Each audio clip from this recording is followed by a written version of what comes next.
It felt like a dream.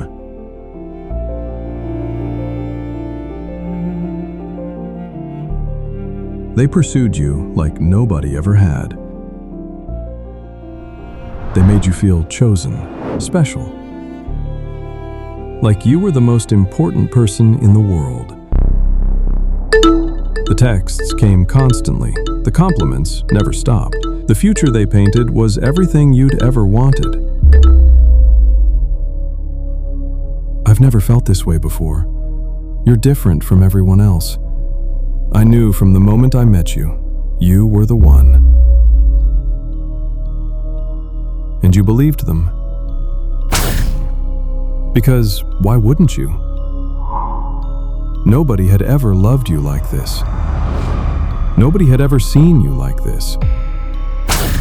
Nobody had ever made you feel so completely, overwhelmingly chosen.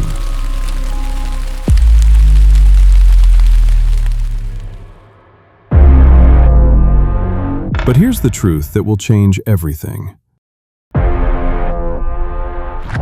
It wasn't love. It was a trap. Carefully constructed. Deliberately executed.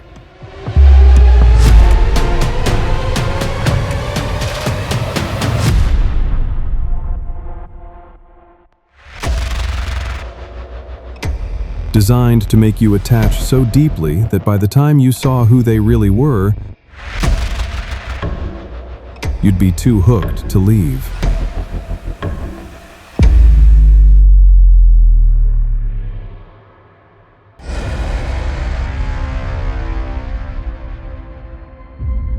This is love bombing.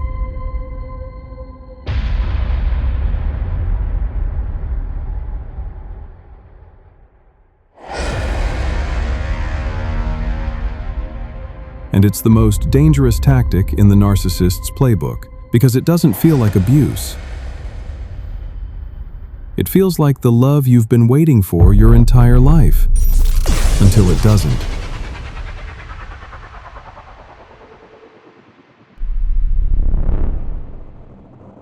Love bombing is a deliberate manipulation tactic used by narcissists, psychopaths, and other toxic personalities to gain rapid control over their targets. It's not enthusiasm, it's not passion, it's not someone who just really likes you. It's a calculated strategy designed to overwhelm your boundaries, bypass your instincts, and create an intense emotional bond before you have time to see who they really are.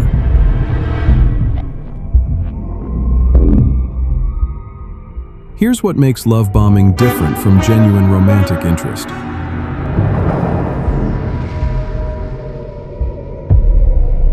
Genuine interest. Someone who genuinely likes you moves at a pace that feels natural. They get to know you gradually. They respect your boundaries. Their affection grows as the connection deepens.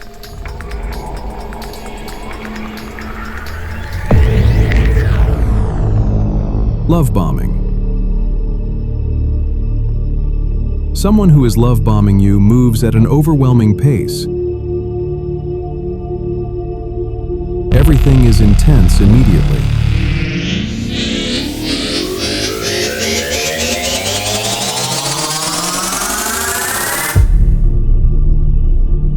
The connection feels instant and profound.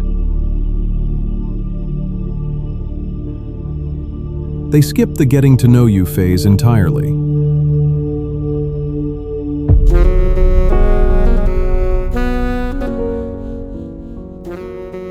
They already know you're their soulmate. After 3 dates.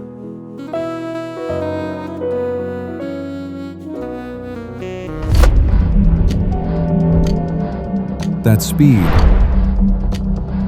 that intensity, That feeling of being completely swept off your feet before you've had time to think. It's not romance. That's a red flag. And by the time you recognize it, you're already attached.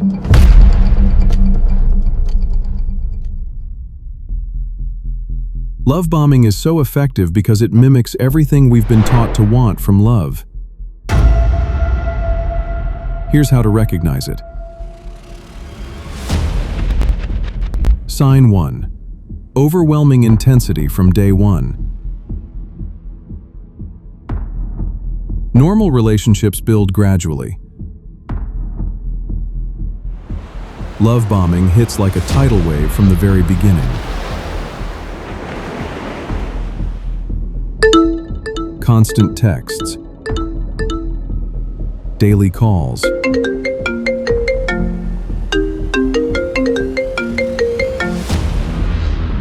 Plans every night.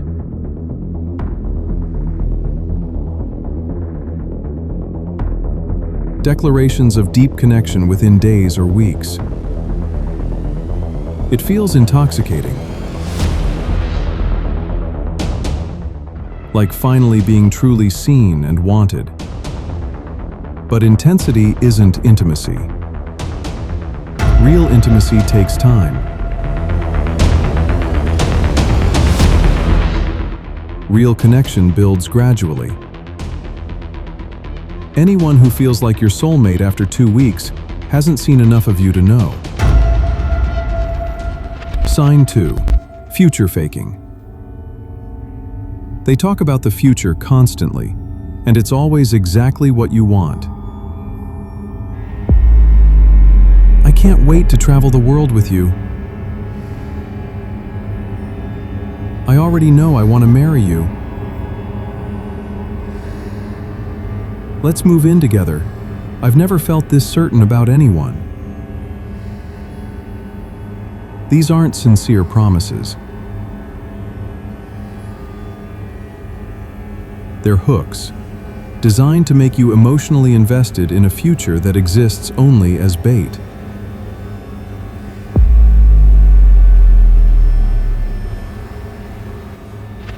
Sign 3. Mirroring. They seem to be everything you've ever wanted.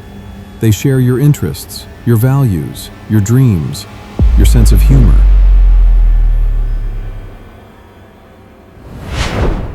It feels like you finally found your person, someone who gets you completely.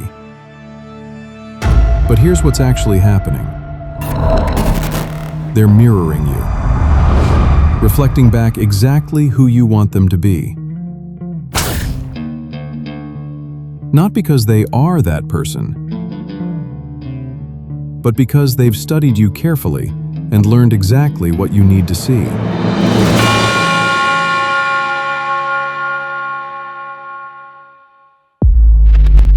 Sign 4. Constant contact. They need to know where you are. They text first thing in the morning and last thing at night. They get anxious when you don't respond quickly. It feels like devotion, like someone who can't get enough of you. But it's the beginning of control. Establishing themselves as the center of your world before you've had time to evaluate whether they deserve to be there. Sign 5. Excessive flattery. The compliments are endless. And they're not ordinary compliments.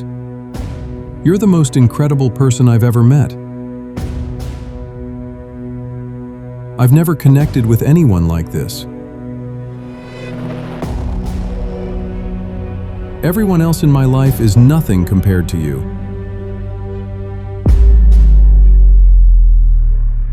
It feels amazing. Who doesn't want to be told they're extraordinary? But genuine affection is specific and earned. Love-bombing flattery is generic and given freely before it's deserved. It's designed to make you feel indebted, like you owe them your loyalty for seeing how special you are. Sign 6. Isolation. Subtly at first, they want all your time. They get hurt when you choose friends over them. They make comments about the people in your life. Your friends don't seem very supportive of you. I just want to be with you. Is that so wrong? Nobody will ever love you the way I do. They're removing your support system, piece by piece, before you even realize it's happening.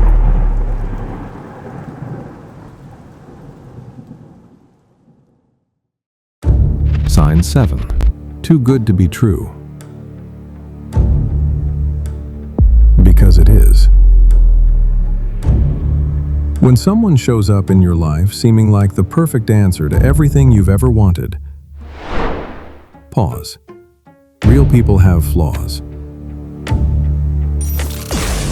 Real connections have awkward moments. Real love doesn't feel like a perfectly written movie script. If they seem too perfect, they're performing. And performances always end. You just learned the 7 signs. Overwhelming intensity. Future faking. Mirroring. Constant contact. Excessive flattery. Isolation. Too good to be true. If you recognized your relationship in any of those, you're not alone. And you're not crazy for missing it, because what they created felt real. It felt like love.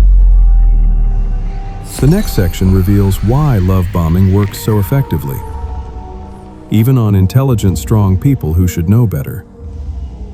Because this isn't about being naive. This is about how the human brain works, and how love bombers exploit it. Keep going. This is where it starts to make sense. Love bombing works on smart people, strong people, people who consider themselves good judges of character. Here's why. Reason 1. It hijacks your brain chemistry. When someone showers you with attention, affection, and validation, your brain releases dopamine, oxytocin, and serotonin simultaneously. That combination creates a neurological experience that is almost identical to addiction. You're not falling in love, you're getting chemically hooked. And like any addiction, the high feels incredible. The withdrawal, when the love bombing phase ends, is devastating. Reason 2. It bypasses your critical thinking. The overwhelming nature of love bombing is intentional. When you're flooded with attention and affection, your prefrontal cortex, the part of your brain responsible for rational thinking and judgment, essentially goes offline. You can't evaluate someone clearly when they're making you feel this good. The emotional brain takes over, and the emotional brain is vulnerable to manipulation. Reason 3. It targets your wounds. Love bombers are extraordinarily perceptive. Before they deploy the tactic, they study you. They identify your deepest needs, your core wounds, the things you've always wanted but never fully received. Did you grow up feeling unseen? They make you feel completely visible. Did you always want to feel chosen? They pursue you relentlessly. Did you need someone who truly understood you? They mirror everything back perfectly. They don't love you. They've mapped your wounds, and they're exploiting every single one. Reason 4. It creates trauma bonding. Early love bombing, followed by the inevitable withdrawal, creates the push-pull cycle that forms trauma bonds. First, the overwhelming high of being loved intensely. Then the confusion and pain when it's suddenly withdrawn. Your brain, desperate to get back to the high, works overtime to please them, to get that love back, to return to the paradise of the beginning. That desperate reaching is the trauma bond forming. And it happens before you even realize the relationship has become toxic. Love bombing always follows the same trajectory. Understanding the phases helps you see the pattern for what it is. Phase 1. The golden period. Everything is perfect. They are perfect. You are perfect together. This phase exists to create the standard you'll spend the rest of the relationship trying to return to. The golden period is the bait. And it works because it's real enough to feel genuine. The attention. The affection. The connection. It all feels completely authentic. Because to you, it was. You were genuinely falling. You were genuinely hoping. You were genuinely allowing yourself to love. They were performing. But you didn't know that yet. Phase 2. The shift. Something changes. Subtly at first, the texts slow down. The warmth cools. The person who couldn't get enough of you suddenly seems distracted, irritated, or emotionally absent. And you, conditioned by the golden period to expect a certain level of attention, feel the withdrawal immediately. What did I do? How do I get back to where we were? What can I change to make them happy again? That's exactly where they want you. Anxious, focused on them. Working to earn back something they've temporarily withdrawn on purpose. Phase 3. Devaluation. The criticism starts. Nothing you do is right. You're too sensitive, too needy, too much. But you remember the golden period. You know they're capable of the love they showed you in the beginning. So you try harder. You bend. You twist yourself into whoever they need you to be. Because the love bomb was so powerful, you'll do almost anything to get back to it. Phase 4. The discard or the cycle. Either they discard you, abruptly, cruelly, often when you're at your lowest, or the cycle repeats. Golden period, shift, devaluation, crisis. Then, just when you're about to leave, the love bombing returns. And you stay. Because the beginning was so good. Because you know they're capable of it. Because you love the person they were in phase 1. But that person was never real. And they're never coming back.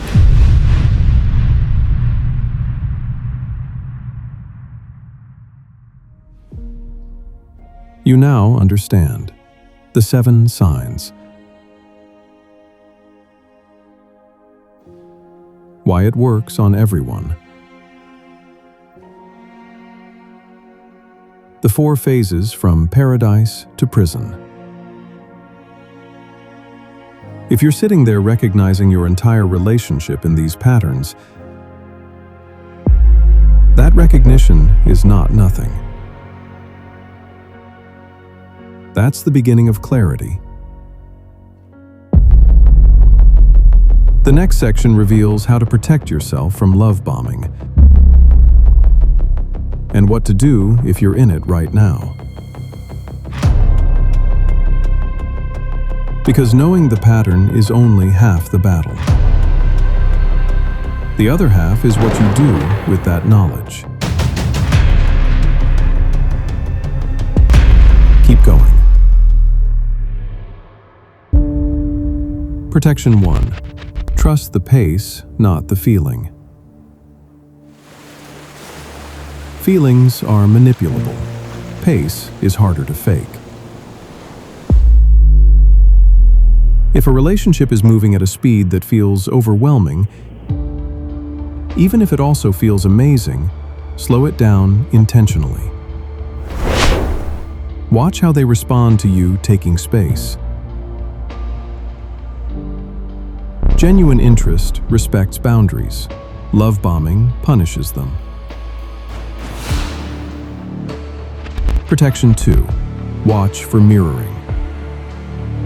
Ask them direct questions about their opinions, preferences, and experiences, especially when they haven't seen you express yours first.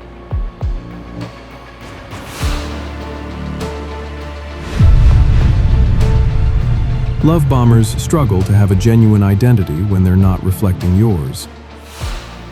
Inconsistencies will start to appear.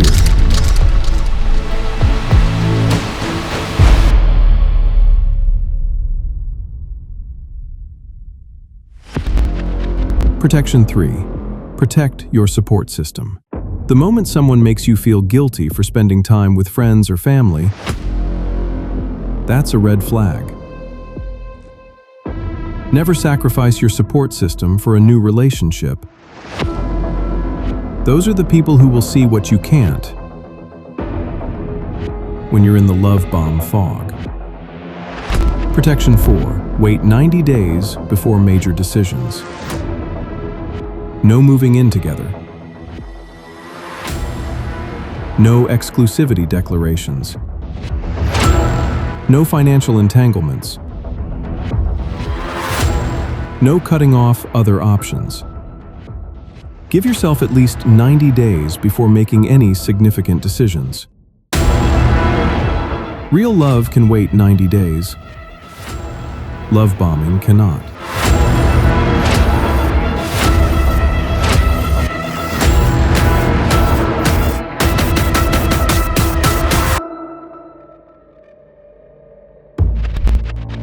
Protection 5. Trust your gut. If something feels off, even when everything looks perfect, trust it. Your nervous system is picking up on something your conscious mind hasn't processed yet. The love bomb is designed to override your instincts with overwhelming good feeling. Learning to hear your gut beneath that noise is one of the most important skills you can develop.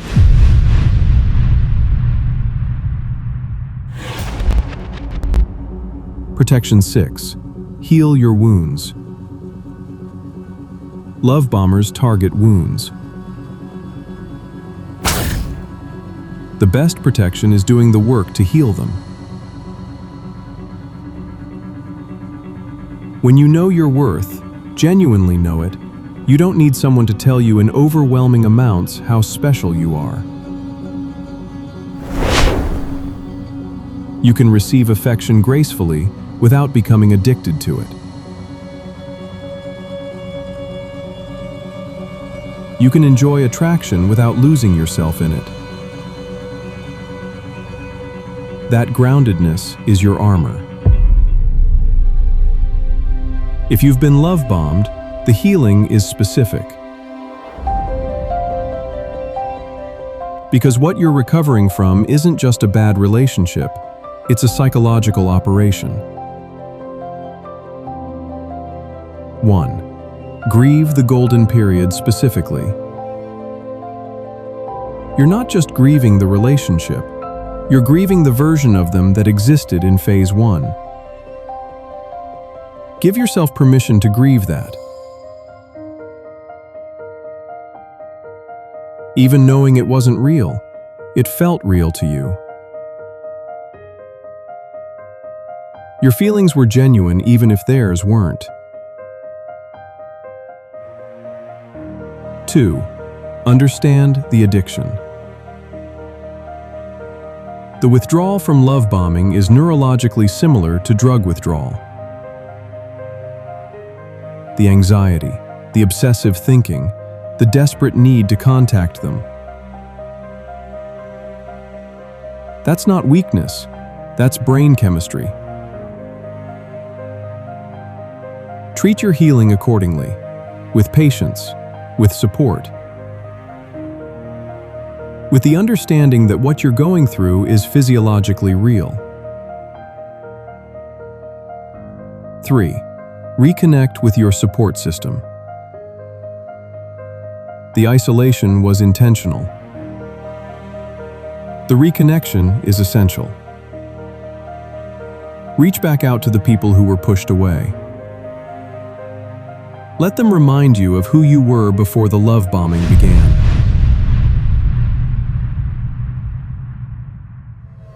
4. Identify your wounds. They targeted something specific in you. Understanding what they targeted helps you heal it, so it can never be used against you in the same way again.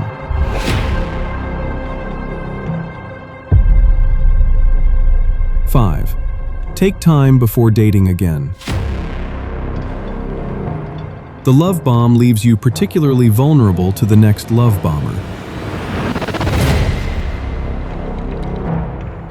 Because your nervous system is now conditioned to associate overwhelming intensity with love. You might find yourself drawn to it again because it feels familiar.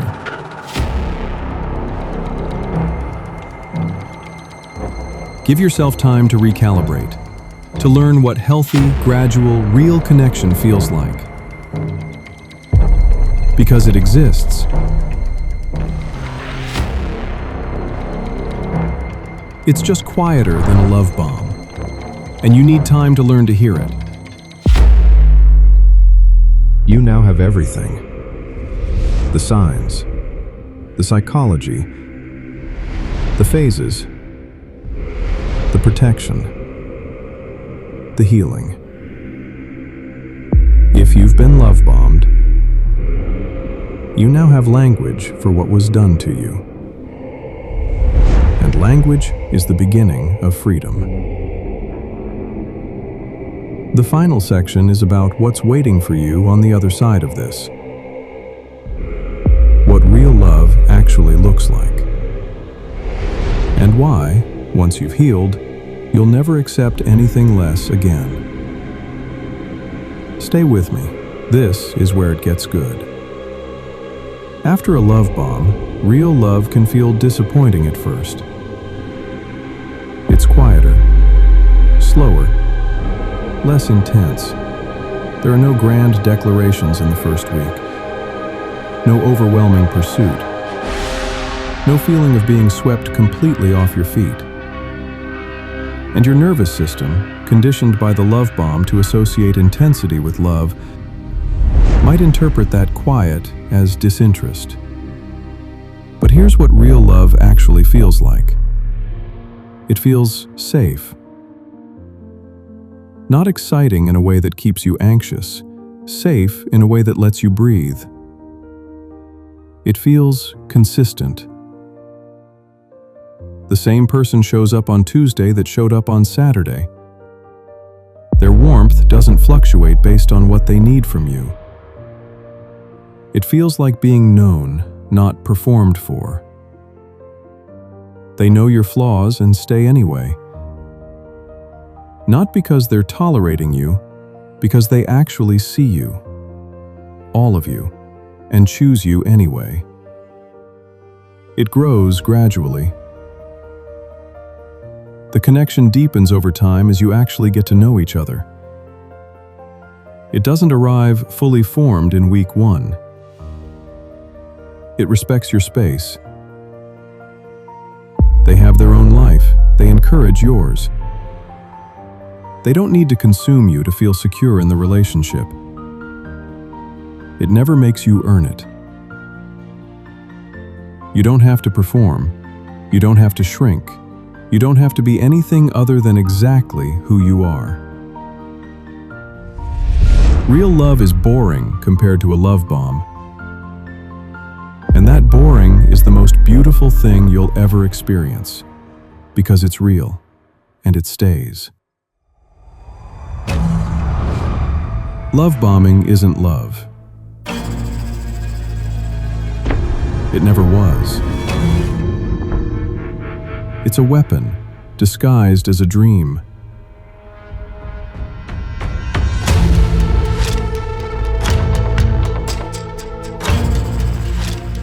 Deployed by someone who needed to own you before you could see who they really were. The intensity that felt like destiny was a strategy.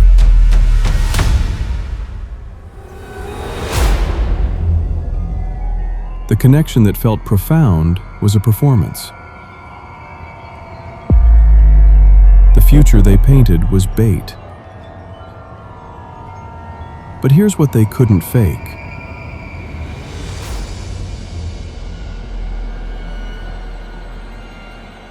Your feelings, your hope, your genuine desire to love and be loved.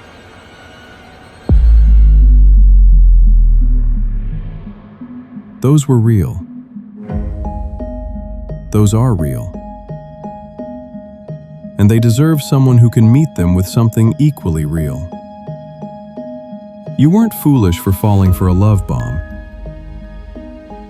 You were human. You wanted what we all want. To be seen, chosen, and loved completely.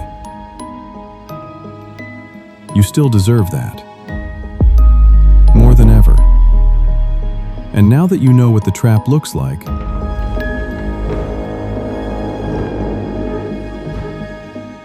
you'll never fall for it the same way again. Welcome to clarity. Welcome to real love. If this video described the beginning of a relationship that later destroyed you, drop a comment right now and type, "It felt like love. It was a trap."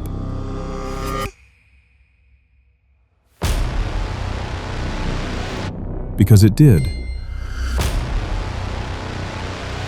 And it was. And saying that out loud is the beginning of healing. If this gave you clarity, hit that like button, subscribe, and turn on notifications for more dark psychology that exposes what most people never see coming.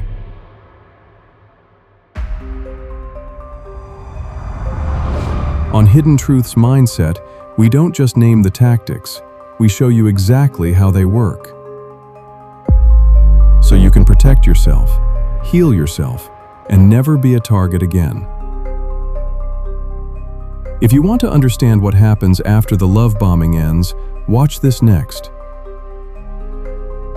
It breaks down the narcissist's discard, why they leave when you're at your lowest, and how it was always part of the plan. That video is on screen now. Watch it. Because love bombing and the discard are two sides of the same trap.